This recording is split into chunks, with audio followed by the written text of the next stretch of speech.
Lord Krishna Naman, all of you, my all sweet dear student. Now we discuss about some organism consist of a single cell. That means unicellular organism or multicellular organism. If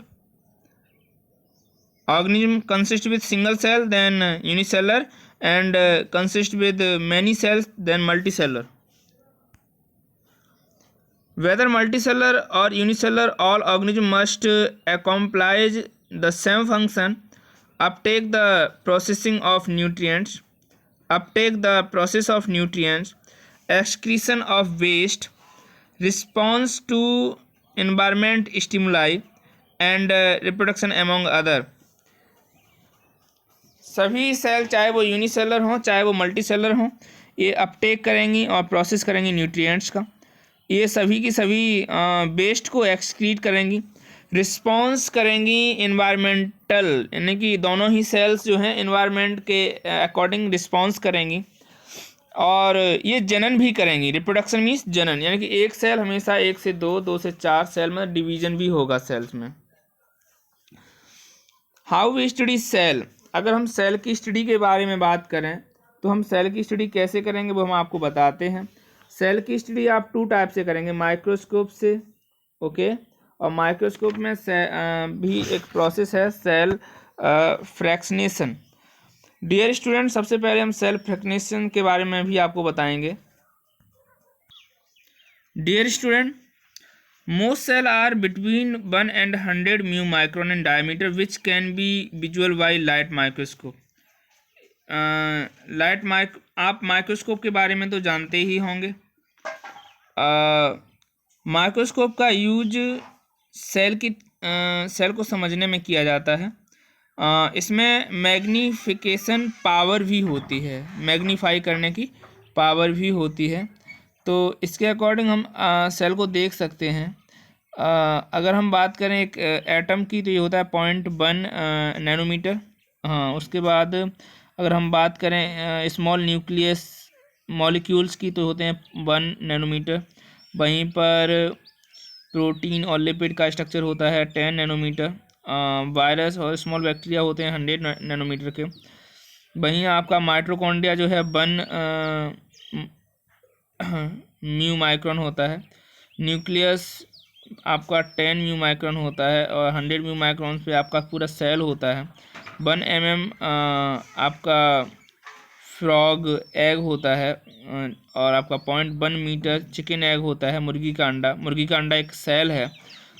1 metre जो होता है length of some nerves and muscles, cells होते हैं, हमारे कुछ sales होते हैं जिनकी लंबाई 1 मीटर तक लंबी होती है। 10 मीटर के अंदर अगर हम स्टडी करें तो ह्यूमन हाइट और बहुत सारे जीव होते हैं, ओके। Light microscope. तो सबसे पहले माइक्रोस्कोपी क्या है इसके बारे में हमें पता चलना चाहिए।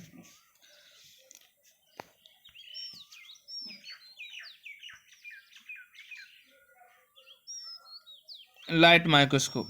In the light microscope, visual light is passed through the specimen and then through glass lens. मेरे सभी प्यारे विद्यार्थियों को मैंने पिछली क्लासेस में लाइट माइक्रोस्कोप का यूज़ करना सिखाया था। मैंने लैब में आप सभी को अच्छे से सेल को किस तरह से हम देखेंगे वो आपको बताया था। डियर स्टूडेंट, तब हमने आपको बताया था कि जो लाइट माइक्रोस्कोप है इसकी जो मैग्नीफिकेशन पावर है वो 2000 होती है, ठीक है। तो आपको पता होना चाहिए। डियर स्टूडेंट, ये आपका ऑप्टिकल कंपाउंड माइक्रोस्कोप का डायग्राम है। इसमें सबसे ऊपर आई पीस है, नीचे ड्रॉ ट्यूब है, उसके नीचे स्टॉपर है जो हमने आपको बताया था। नीचे कोर्स एडजस्टमेंट है जिसको आपने आगे पीछे करके आपने लेंस को एडजस्ट किया था। नीचे बॉडी ट्यूब है। उसके बाद नीचे फाइन एडजस्टमेंट है जिसके द्वारा आपने कॉन्ट्रास्ट किया था, एक तरह से अपनी जो सेल का इमेज थे उसे अच्छे से स्टडी किया था। यहाँ पे अलग अलग पीसेस हैं। ये नोज पीस में देखो ऑयल एमर्सन्स ऑब्जेक्ट है, अलग लेंस है। नीचे हाई पावर ऑब्जेक्ट है, ये भी अलग लेंस होगा इसमें। और लो पावर मतलब यहाँ पर 3 लेंसेस हैं, ठीक है। और ये सूक्ष्मदर्शी का ये आर्म है, और नीचे एक पूरा पूरा स्लाइड स्टेज है। स्टेज पर बीच में हमने स्लाइड रखी हुई थी। नीचे कंडेंसेटर है, रिफ्लेक्टर, हमने एक रिफ्लेक्टर मिरर का यूज किया था जहाँ से लाइट हम अंदर की तरफ भेज सकें, और हमारे पास बेस होता है। तो यहाँ पर हमने मैग्नीफिकेशन कैसे निकालना होता है, size of retinal image with microscope upon size of retinal image with unaided eye. अगर हम इसका निकालें तो माइक्रोस्कोप में इसकी रेटिना पर इमेज क्या है और हमारी नेक्ड आई में इसकी इमेज क्या है, उसका ये रेशियो होता है। मैग्नीफिकेशन कैसे निकालते हैं, power of object lens into power of eyepiece, या इसका फॉर्मूला है power of object lens into power of eyepiece. Dear student, light microscope में अधिकतर जो क्षमता होती है वो इसके लेंस से होती है। तो हमने आपको कौन कौन से लेंस समझाए थे, 10x 20x, याद आया कुछ? 10x क्या मतलब था कि अधिकतम जो क्षमता होगी वो अभिनेत्र लेंस की कितनी होगी, 20x होता है। अतः इसका मतलब हो गया कि x मीन्स 100 टाइम, तो 20 इंटू एक्स कितना हो गया, 100 इंटू 20, 2000 टाइम। यानी कि अगर हम इस माइक्रोस्कोप से किसी को देखते हैं तो वह 2000 गुना बड़ा हो जाएगा। कितना बड़ा हो जाएगा, 2000 गुना बड़ा हो जाएगा ये। अब इसकी जो रिजॉल्विंग पावर है वो कैसे स्टडी करेंगे, तो रिजॉल्विंग पावर में दो पास की जो अगर वस्तु हमें रखी हुई हैं उन्हें हम अलग अलग दिखाना की क्षमता जो है उसे हम रिजॉल्विंग पावर कहते हैं। मान लिया हमने यहाँ पे दो वस्तुएं रख ली और दोनों ही अलग अलग दिखा रहा है लेंस, तो इसका मतलब है वो रिजॉल्विंग पावर है। हमारे आई जो है उनकी रिजॉल्विंग पावर कितनी होती है, 100 mu micron, 100 mu micron. Light microscope की जो रिजॉल्विंग पावर होती है वो होती है 0.25 म्यू माइक्रोन से 0.30 म्यू माइक्रोन, 0.25 म्यू माइक्रोन से 0.30 म्यू माइक्रोन। माइक्रोस्कोप की जो विभेदन क्षमता की जो गणना है वो कौन से इक्वेशन से की जाती है, अब्बे इक्वेशन से की जाती है। अब्बे इक्वेशन, अर्नस्ट अवे जो कि जर्मन के फिजिक्स वैज्ञानिक थे, उन्होंने दिया था LM = 0.61 into lambda upon N. ये हम आपको सीनियर क्लासेस में समझाएंगे, ठीक है स्टूडेंट। तो यहाँ पर जो एन है वो रिफ्रैक्टिव इंडेक्स है, और ये हम आपको सारा का सारा स्नेल लॉ वगैरह हम सीनियर क्लास में समझाएंगे, ठीक है। तो dear student, light compound microscope के बारे में थोड़ा सा हम जान लेते हैं कि लाइट कंपाउंड माइक्रोस्कोप की खोज सबसे पहले जेड जेंसन और एच जेंसन ने 1590 में की थी। जेड जेंसन और एच जेंसन, नोट डाउन करते जाना। लाइट माइक्रोस्कोप की खोज जेड जेंसन और एच जेंसन ने 1590 में की थी। विल्सन ने 1710 में जेंसन व जेंसन के माइक्रोस्कोप में सुधार कर दिया। मतलब जेड जेंसन और एच जेंसन ने जो माइक्रोस्कोप बनाया उसमें सुधार कर दिया विल्सन ने अपनी लेबोरेटरी में सुधार किया था। लाइट कंपाउंड माइक्रोस्कोप मोस्टली एक ब्राइट फील्ड माइक्रोस्कोप था। क्यों? क्योंकि जब हमने आपको इस पर कोई भी इमेज बनाई थी तो जो आपका बैकग्राउंड था वो एकदम चमकीला था। कैसा था? ब्राइटेड था। तो ब्राइट फील्ड माइक्रोस्कोप में जब प्रकाश किसी स्पेसिमेन से गुजरता है तो उसकी इमेज बनती है। भाई हमने जब आपको इस पे इमेज दिखाया था एकदम कैसा था, डार्क, मतलब एकदम ब्राइट था। उसमें आपका जो इमेज रखा हुआ था वो हमें आसानी से दिखाई दे रहा था। स्पेसिमेन में सराउंडिंग जैसे कि स्लाइड की तुलना में अधिक सघन तथा बहुत ज़्यादा सघन था, कंडेंस था, अतः कुछ लाइट को एब्जॉर्ब कर लेता है। यानी कि आपका जो स्पेसिमेन है वो कुछ ना कुछ लाइट को एब्जॉर्ब कर लेता है, और जो बचा हुआ लाइट है वो आपकी आई पीस यानी कि जहाँ हम आँख होती है सबसे ऊपर, वहाँ पे पहुँच जाता है, जिससे हम स्पेसिमेन का जो इमेज बना हुआ है उसे हम देख लेते हैं।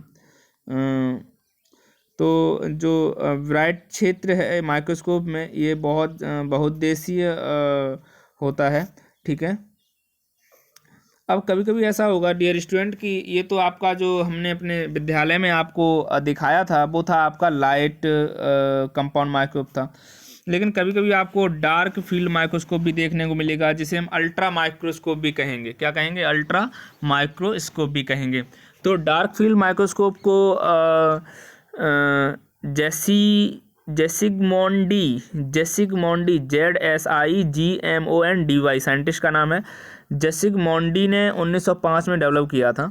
डार्क फील्ड माइक्रोस्कोप को जसिग-मोंडी ने 1905 में डेवलप किया था। डार्क फील्ड माइक्रोस्कोप में स्पेसिमेन की जो तिरछी प्रकाश किरणें थीं उनके द्वारा एब्जॉर्ब किया जाता है, यानी कि यहाँ पर सीधी प्रकाश किरणें नहीं डाली जाती, तिरछी प्रकाश किरणें डाली जाती हैं और फलस्वरूप जो आपका इमेज है वो चमकीला दिखाई देता है, चारों तरफ से डार्क हो जाता है। अभी क्या था कि जो बैकग्राउंड था वो एकदम से ब्राइट था, लेकिन जब हम डार्क फील्ड माइक्रोस्कोप या अल्ट्रा माइक्रोस्कोप की बात करेंगे तो वहाँ पर जो आपका फील्ड होगा वो डार्क हो जाएगा। एक और माइक्रोस्कोप होता है जिसे हम फेज कॉन्ट्रास्ट माइक्रोस्कोप कहते हैं। इसे जर्निके ZERNICKE ने 1935 में डेवलप किया था। कोशिका के विभिन्न मतलब जो सेल्स हैं उनको पढ़ने के लिए उसका रिफ्रैक्टिव इंडेक्स में थोड़ा सा अंतर होता है। रिफ्रैक्टिव इंडेक्स में जो अंतर है वो यहाँ पे आप देखेंगे किसमें, फेज कॉन्ट्रास्ट माइक्रोस्कोप में। ठीक है स्टूडेंट्स, ऐसे ही कुछ माइक्रोस्कोप और हैं। इंटरफेरेंस माइक्रोस्कोप है, फ्लुorescent माइक्रोस्कोप है, तो इनके बारे में भी हम स्टडी करेंगे। कुछ हम बात कर लेते हैं इलेक्ट्रॉन माइक्रोस्कोप के बारे में, जो कि आपके सिलेबस में भी है। तो इलेक्ट्रॉन माइक्रोस्कोप जो है इलेक्ट्रॉन का एक पूरा का पूरा हम पुंज जानते हो, बीम, ठीक है, इलेक्ट्रॉन का एक बीम हम डालेंगे। अब देखो वो डिपेंड करता है कि आप इलेक्ट्रॉन का बीम कैसे डालते हैं। भाई हमें किसी भी मेटल से पहले तो इलेक्ट्रॉन्स को एक्साइट करना पड़ेगा और एक बीम के फॉर्म में डालना पड़ेगा। ओके, तो माइक्रोस्कोप में इलेक्ट्रॉन जो है बीम इमेज बनाने में इसका यूज करेंगे। इलेक्ट्रॉन की जो मूवमेंट होती है अगर हम बात करें वैक्यूम में तैयार किया जाएगा, ये हमेशा वैक्यूम में तैयार किया जाएगा। अब कैसे निकाल सकते हैं इलेक्ट्रॉन, वो एक बात देख लीजिए। जब टंगस्टन के बने हुए कैथोड, जानते हो ना टंगस्टन का जो बल्ब देखा है आपने, उसमें जो टंगस्टन का जो होता है तो उसमें कैथोड जो होता है एलिमेंट्स हाई वोल्टेज का यूज करेंगे हम। हमारा कितना वोल्टेज होना चाहिए, 50,000 वोल्ट से 1,00,000 वोल्ट होना चाहिए। कितना होना चाहिए भैया? आप इलेक्ट्रॉन कब निकाल पाएंगे? जब आप 50,000 से 1,00,000 वोल्ट निकालने की कोशिश करेंगे। ठीक है, तो हम आपको एक बार इमेज दिखाते हैं। डियर स्टूडेंट, ये आपका इलेक्ट्रॉन माइक्रोस्कोप का इमेज है, एक बार इसे देख लीजिए। तो सबसे पहले क्या है, लाइट सोर्स है और इलेक्ट्रॉन सोर्स है, और इलेक्ट्रॉन सोर्स के यहाँ पर एक पूरा ट्यूब दिखाया गया है जो पूरा वैक्यूम है। इसमें हमने कंडेंसर लेंस के यूज किए हुए हैं। हमने शुरुआत में कंडेंसर लेंस, बीच में प्रोजेक्टर लेंस और फिर से प्रोजेक्टर लेंस का यूज किया गया है। और इसमें आप इसका एक बार डायग्राम बनाइए और मैं आपको समझाता हूँ पूरा। ठीक है, हाँ, तो सबसे पहले तो वोल्ट कितना दिया आपने, 50,000 से 1,00,000 वोल्ट दिया। ठीक है, तो इलेक्ट्रॉन निकलना स्टार्ट होगा और जैसे ही कंपाउंड लाइट माइक्रोस्कोप के ग्लास लेंस की तरह इसका यूज किया जाएगा। इसमें 3 प्रकार के इलेक्ट्रोमैग्नेटिव लेंस होते हैं। पहला होता है कंडेंसर, दूसरा होता है ऑब्जेक्टिव, तीसरा होता है प्रोजेक्टर। तो कंडेंसर यह इलेक्ट्रॉन पुंज को फोकस करेगा। ऑब्जेक्ट जो है यह इमेज का बीच वाला भाग बनाएगा। प्रोजेक्टर, ठीक है, प्रोजेक्टर क्या करेगा, यह बीच में जो इमेज के एक भाग को और इसका फाइनल इमेज बनाने के लिए मैग्नीफाई करेगा। जिसका जो आपका जो स्क्रीन है ये कहीं ना कहीं किसी पर्दे पे ही मिलेगा ना, तो हम पीछे हमें जो डियर स्टूडेंट, उसके बाद हम इसमें एक इलेक्ट्रोमैग्नेटिव में एक कॉइल होती है जो कि सॉफ्ट आयरन की बनी होती है, जो इस कॉइल से बाउंडेड होती है। इलेक्ट्रोमैग्नेट हमने, क्या आप इलेक्ट्रोमैग्नेट के बारे में जानते हैं? मेरे हिसाब से आपको जानकारी होगी। तो आपका जो स्क्रीन है वो कैसा होगा, फ्लूरेसेंट होगा। फ्लूरेसेंट जानते हो, चमकदार। जैसे आपने बहुत सारी फ्लूरेसेंट डाई का यूज किया होगा, है ना। फोटोग्राफिक फिल्म भी प्राप्त होती है भाई। ये मतलब फ्लूरेसेंट पर्दे पर हमें क्या पता चलेगा, फोटोग्राफिक फिल्म के माध्यम से पता चलेगा। यानी कि हम जो सैंपल देखना चाहते हैं वो हमको एकदम से पर्दे पर दिखेगा, फोटोग्राफिक फिल्म पर दिखेगा, जिसे हम इलेक्ट्रॉन माइक्रोग्राफ भी कहते हैं। यानी कि जो आपकी फोटोग्राफिक फिल्म है इसे हम इलेक्ट्रॉन माइक्रोग्राफ भी कहते हैं। इलेक्ट्रॉन सूक्ष्मदर्शी 2 प्रकार के होते हैं। एक तो होगा ट्रांसमिशन इलेक्ट्रॉन माइक्रोस्कोप, ठीक है, पहला कौन सा होगा, ट्रांसमिशन इलेक्ट्रॉन माइक्रोस्कोप, और दूसरा होगा स्कैनिंग इलेक्ट्रॉन माइक्रोस्कोप। तो ये दोनों के दोनों याद रखना, ट्रांसमिशन इलेक्ट्रॉन माइक्रोस्कोप और स्कैनिंग इलेक्ट्रॉन माइक्रोस्कोप, इन दोनों को हम आपकी सीनियर क्लास में पढ़ाएंगे। अब उसके बाद एक पॉइंट आता है सेल